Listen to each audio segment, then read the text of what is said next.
Assalamualaikum guys. Ketemu lagi dengan aku Andri sini. Makasih masih di channel ini.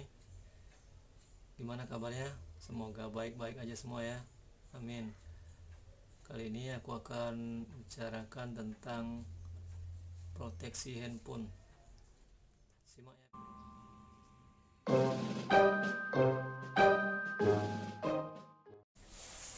Handphone, HP. Sekarang udah banyak handphone berterbaran di mana-mana, sudah nggak begitu mahal ya. Sejarah singkatnya, handphone itu ditemukan oleh Motorola karena dia menemukan sinyal, jadi dia bisa membuat handphone.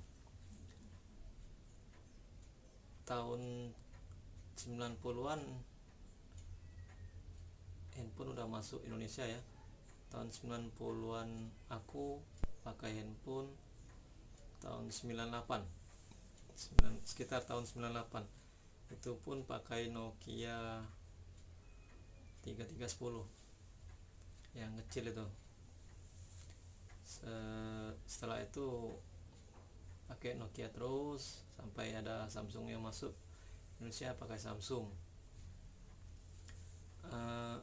Handphone zaman dulu besar ya, yang Motorola itu kan besar, Sony Ericsson. Makin lama makin canggih, makin berkembang. Tahun 90-an belum ada sosmed ya. 99 sudah bisa itu, ada bisa masuk Facebook, apa Friendster, masih Friendster ya. YouTube udah ada, tapi di handphone masih jarang ya, masih susah.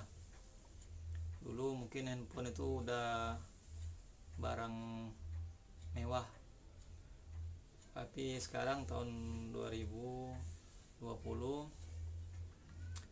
tahun 2000-an ke atas itu sudah jadi kebutuhan.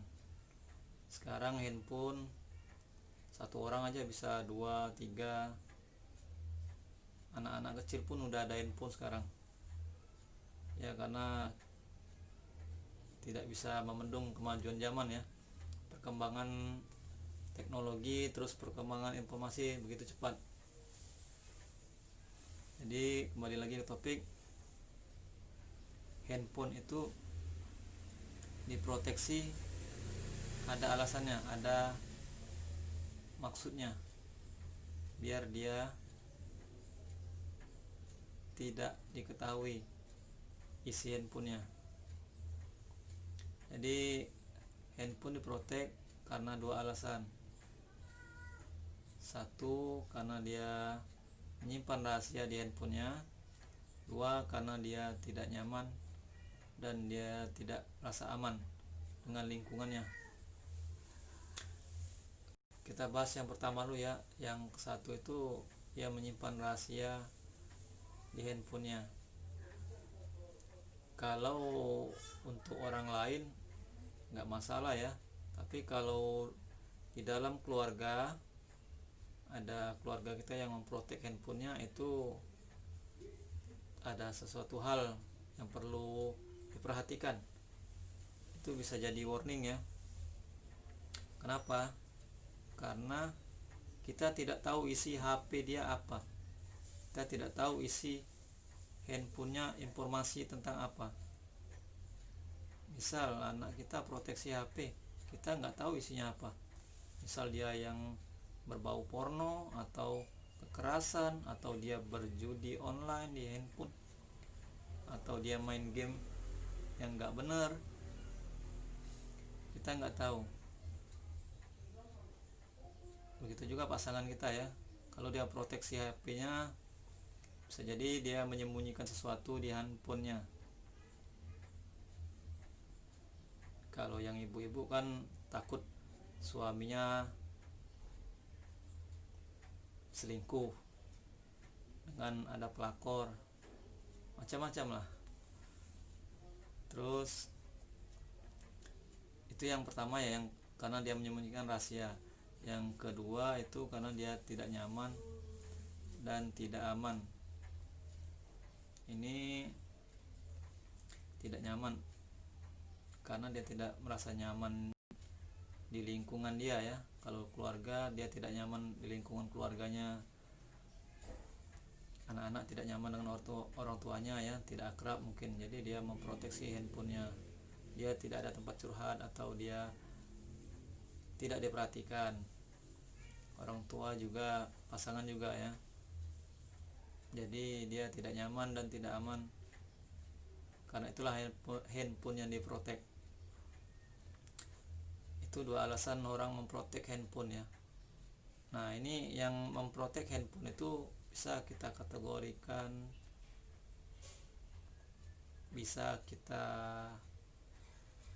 orangnya ya. Ini umpama aja misalnya, tapi bisa jadi kebanyakan dua orang ini.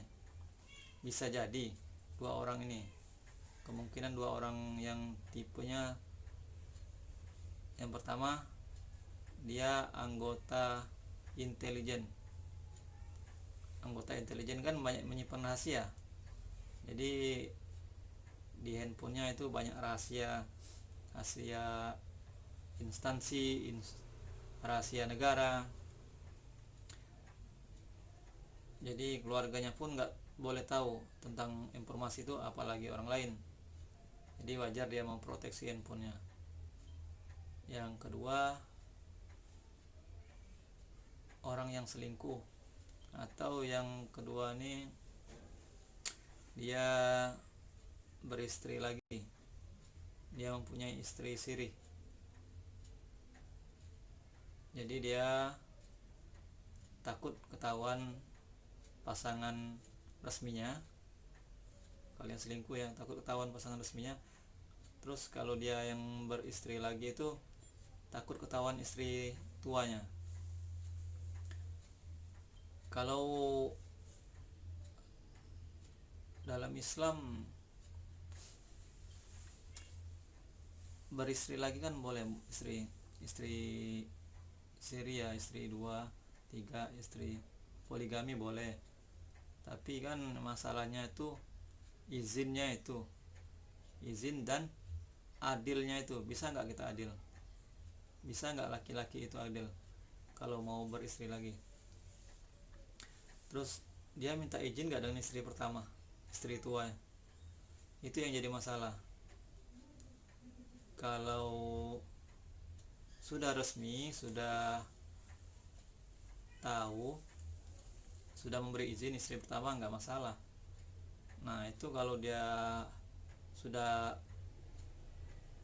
istri pertama sudah rela di poligami, dia boleh memprotek handphonenya, karena dia untuk melindungi perasaan istri pertama dan istri kedua. Misalnya dia punya 2 handphone ya, satu untuk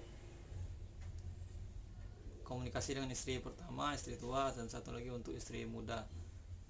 Kalau dia memproteksi handphonenya itu bisa jadi untuk menjaga perasaan istri tuanya, untuk menjaga istri pertama. Begitu juga sebaliknya, bisa jadi dia memproteksi pesan-pesan dari istri tuanya untuk menjaga perasaan dari istri yang kedua. Itu diperbolehkan ya kalau untuk poligami ya, untuk menjaga perasaan pasangan. Tapi selain itu lebih baik gak usah diprotek lah.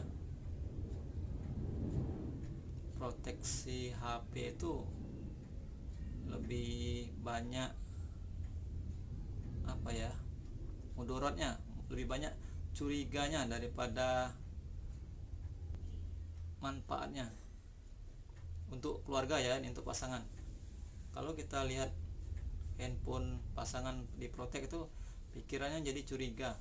Kita lihat handphone anak diprotek itu, pikiran kita jadi curiga.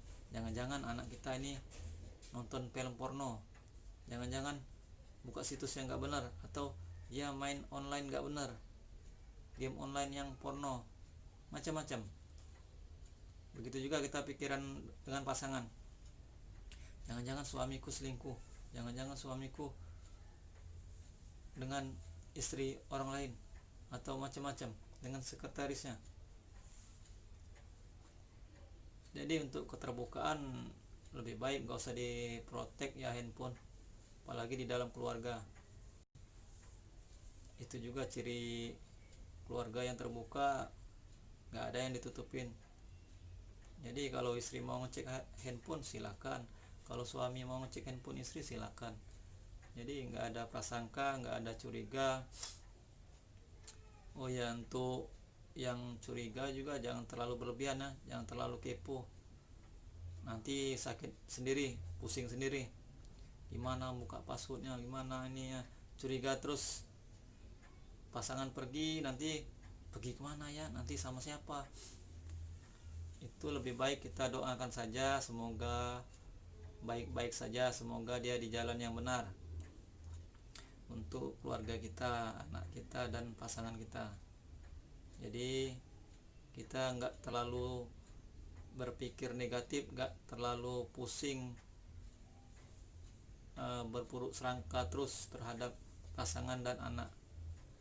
Kalau handphonenya tidak diproteksi, kita bisa cek dari riwayat. Kalau riwayat pesan kan bisa dicek di pesannya, percakapan, telepon kan, registrasi masuk, telepon keluar. Terus mau ngecek lagi, nah yang di YouTube bisa cek di historinya ya, history YouTube. Itu kan ada di history tulisannya, klik aja di history, nanti muncul semua tuh history YouTube yang dia tonton, dari waktu yang terbaru sampai yang lama. Itu bisa sampai berapa hari, sampai berapa minggu ketahuan video-video yang ditonton. Kalau video yang tonton yang nggak benar, yang porno, yang kekerasan atau yang macam-macam yang nggak bagus lah, jadi bisa ketahuan di historinya. Tapi anak-anak sekarang udah pintar juga, historinya udah bisa ada, sudah ada yang bisa menghapus history. Oke, itu aja guys, semoga bermanfaat. Jangan lupa like, comment, and subscribe, share jika ini bermanfaat. Assalamualaikum warahmatullahi wabarakatuh.